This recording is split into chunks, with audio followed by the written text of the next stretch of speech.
Had to call the cops on my nephew's friend after he showed up at my house professing love and refusing to leave. I live alone with my daughter who's 11 years old, and a virtual stranger dropped by in our home unannounced. I looked by the camera and he was holding flowers and other stuff. So I figured this was just a dumb kid with my crush who thought he could woo an adult, but I asked him twice to please just leave and he wouldn't. Saying he just had to see me and that he needed to tell me how much he loves me. This included a gross comment about me being a single mom. I told him I was calling the cops, and that's when he bolted. Cops later came, took my statement and just circled around to make sure he wasn't still nearby. I specified that yes, he was just a kid, but I barely knew him and he had tracked down my house and wouldn't leave until threatened. He didn't commit a crime, but the cops still dropped by his parents' house to give him a warning about not leaving private property when told to. I didn't ask the cops to do that. They just took the info I gave. I called my sister to find out his last name and who his parents were and just related that to the cops since they were asking. I just wanted to make sure he was gone. That visit they did was on them. His mom called me and she first apologized on behalf of her son if he made me feel unsafe, but then told me I went way over the line by involving the cops and how teenage boys having crushes is nothing out of the ordinary. And how this could ruin his life, and I should have remembered he's just a kid. To top it off, my sister also told me I went over the top and how he's one of her son's good friends and that I should have called her when he wouldn't leave and she would have sorted it out. I went with my gut feeling and I don't regret it. Edit, I'm 31, John is 16, and since I keep being asked about ages and I forgot to include it originally, I'm adding it now. I found out who the parents were after what happened. I barely knew him. We interacted a little bit in a big gathering. Commenter, where did that mom get your number? That would be my first question. Given the connection, it seems that your sister and nephew are way too liberal with your information. I would have a serious conversation with them about that before changing your number. Do change your number. Oop, for the sake of brevity, I summed up a lot of what happened afterwards. My sister messaged me and said the mom wanted to call me and apologize for what had happened and assure she and her father wouldn't let it happen again. I told her yes for several reasons. One, I genuinely thought she was ashamed of what happened and wanted to set things right. I wanted to make it clear that this could never happen again, and I wanted to ask where this bizarre fixation came from, and that as adults we could maybe fish out whatever negative influence affected that boy and could potentially affect my nephew since they're in the same friend group. I simply shared the relevant part, which is her trying to guilt trip me for calling the cops. Commenter, the guilt trip makes me suspect that the mother has dealt with this issue in the past. It would be more normal to be embarrassed, confused, or even angry, but the focus on police feels like someone trying to avoid evidence of a pattern of behavior. Oop, the mom made sure to mention how he had never acted like this before and that he got the wrong idea from seeing how his brother treats his wife. Among other weak, random justifications. So she was definitely determined to brush this off and make me think this was a once-in-a-lifetime major lapse in judgment. My sister has known the kid for years, so I'm really hoping she was temporarily taken back and just put her foot in her mouth. She insisted my nephew didn't tell him how to find me, and I told her that just made things worse, and she agreed it was creepy he somehow tracked my house down. Enter, NTA. You did everything right. Exactly and perfectly right. Never doubt your gut. DM me if you need me to say that to you again. Screenshot this post so your sister and this kid's mom can see how extremely, thoroughly, and completely wrong they are. A teen having a crush is 100% normal. A teen doxing a crush, finding her home, taking flowers over to the crush and refusing to leave is 100% abnormal. His mother needs to take this more seriously. Either the boy is untethered from reality in some normalish kind of way, like if he's super young, under 12 years old, or he's verging on a real mental health issue. His mother needs to attend to this. Mom doesn't need to overreact, but she also can't underreact. Take it seriously. Oop, he's 16, so not super young. Since he told me single moms need love, I don't think he's neurotypical. Oop clarifies she meant neuroatypical /, but instead had idiotic ideas about older, single women. From the impression I got when I met him, he's not neuroatypical and his mom didn't mention it. Jesus, I haven't even thought about how now I need to tell my sister and nephew to never let him tag along. I'd hope they'd just stop associating with him. Commenter, NTA. What if you didn't report it and later on he accused you of something? It's better to be safe than sorry. Oop, I thought about that as well. He was already deluded and no doubt would have tried to play that card if he could. Haven't spoken with my nephew since the whole situation is so uncomfortable, but have spoken several times with my sister, who says he was shocked and then angry. To another commenter, angry / at his friend, or well, that's what my sister is telling me. Apparently they've been close for years and my sister gets along well with his parents. So I'm worried my sister and nephew have the blinders on because to them, he's a family friend.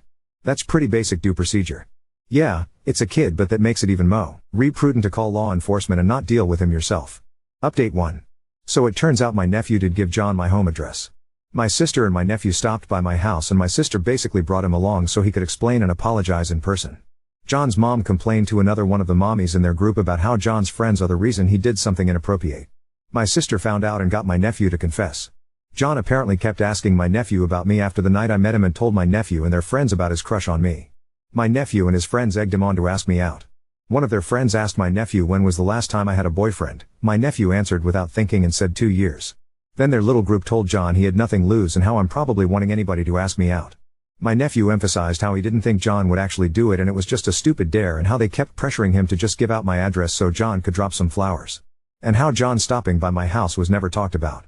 My nephew kept saying sorry and how he didn't think this would turn into such a big deal. I was having none of that and let him have it, telling him how handing out my address without asking to people I don't know was putting me and my daughter in danger. How he's old enough to know better. And how stupid and thoughtless he acted. I told him he would never house sit for me again because God forbid another one of his friends put a stupid idea on his head, and that I can't really accept his apology because I don't even know if it's the truth. First, I was told he was shocked and angry at what John did, and now I'm being told this was all a stupid prank between boys. So I can't be sure on what to believe. When I was done with him, I asked my sister if she thought this time my nephew was telling the truth, and she said this time he was. I then pointed out that T.S. still didn't excuse John at all for trespassing and refusing to leave my house when told him to. So while I'm angry at my nephew for handing out my address, I still think there's something wrong with John. This time my sister didn't give me the boys will be boys crap and agreed and said she is bothered by how John's mom is still making excuses for him. I asked if at least now that kid has moved on and will leave me alone. My nephew said that from what he heard, John's dad put the fear of God into him so he likely will never bother me again. He still asks about me but my nephew has told him to drop it. So if nothing else, I can believe my nephew is angry at John for dragging him into this and getting him in trouble as well. So I don't think he's protecting his friend and trying to soften what happened. It's been over a month since I called the cops on John, so I find the timing of this is weird, and I feel both my sister and nephew know more, but at least I found out how that boy knew where to find him and that he likely won't try the same stunt twice. That's enough for me. Commenter, he's still friends with him? Oop, no, but from what I can tell my nephew is more angry at getting ratted out than what John did, which hurts.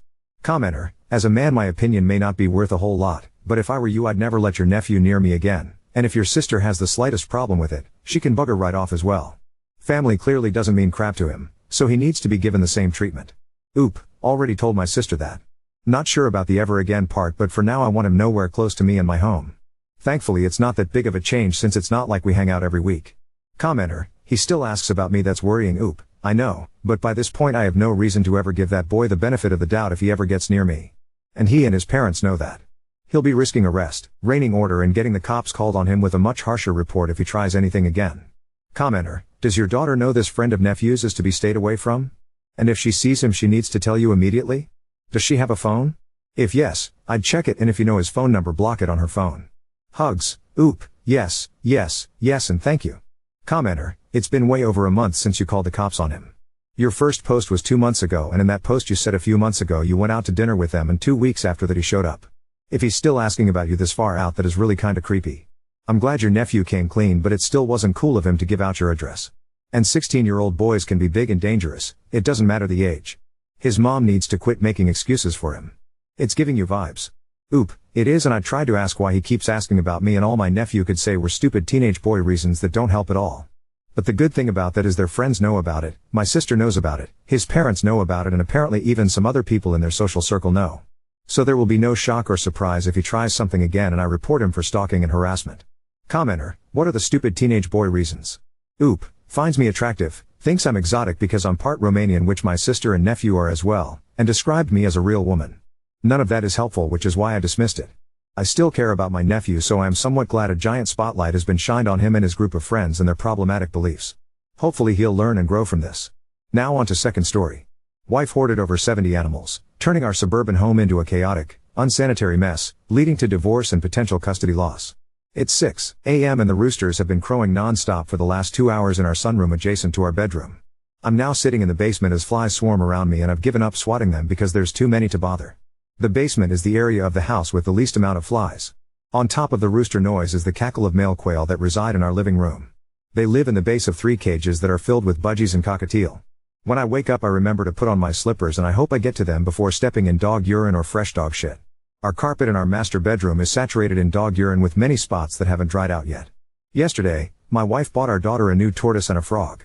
The tortoise will be added to the aquarium with our bearded dragon. The bearded dragon, which is free to roam the house because my wife feels it will be happier. It is free to poop on our furniture or floor or where it was left out last.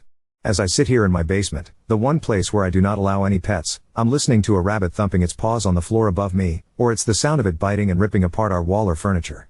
I'm not sure which noise it is, but I don't care anymore. We have at least 6 rabbits. Their little claws make a loud scraping and tapping noise as they scurry and hop across our laminate floors. The main level of our home is littered in rabbit droppings. The droppings get pushed to the side as our 4 children and us inadvertently kick them around while walking through the main level of our home. The dogs won't likely get let out this morning to go to the bathroom. The smaller dog doesn't even obey the command to go out anymore. He just stares at you confused by your directive. If he does go outside, he just comes back in to find a place to shit and pee in one of our bedrooms. Our backyard doesn't have much dog shit because it's mostly in our bedrooms. It will stay there for days on end because there is no expectation that it shouldn't be there. The new smell from the giant rug I bought for the basement has worn off. It smelled like glue and dye and it drowned out the odors from the dozen chicken that reside in our family and living room. They live in a couple 36-inch fabric pop-up enclosures filled with pine shavings. It is saturated with chicken shit and urine and has soaked into our oak hardwood floors, permanently damaging them. The stench is eye-watering. We have a lot of feathered friends here. In our master bedroom are 3 more cages with a variety of exotic birds that sing loudly all day long and leave a permanent mess of seeds on the floor around the cages. They are free to roam, and so our room has dropping along our bed's headboard, on our pillows, along the sides of the doors where they perch, in our bathroom mirrors and down our shower curtains. Our sunroom has 30+ chickens and about 8 or 10 of them are roosters, and the roosters crow all day. This is where the flies breed. They come in through the 40-year-old sliding door that is often left open. This door separates the sunroom from our living area and our kitchen. The flies swarm in, and at any given time there are dozens of flies in our living space. The heat and humidity bake the sunroom floor, which is covered in chicken shit and urine, and the odor spreads through the house. Our house is in a suburban neighborhood. We do not live on a farm. In addition to these animals, we have 2 pet rats.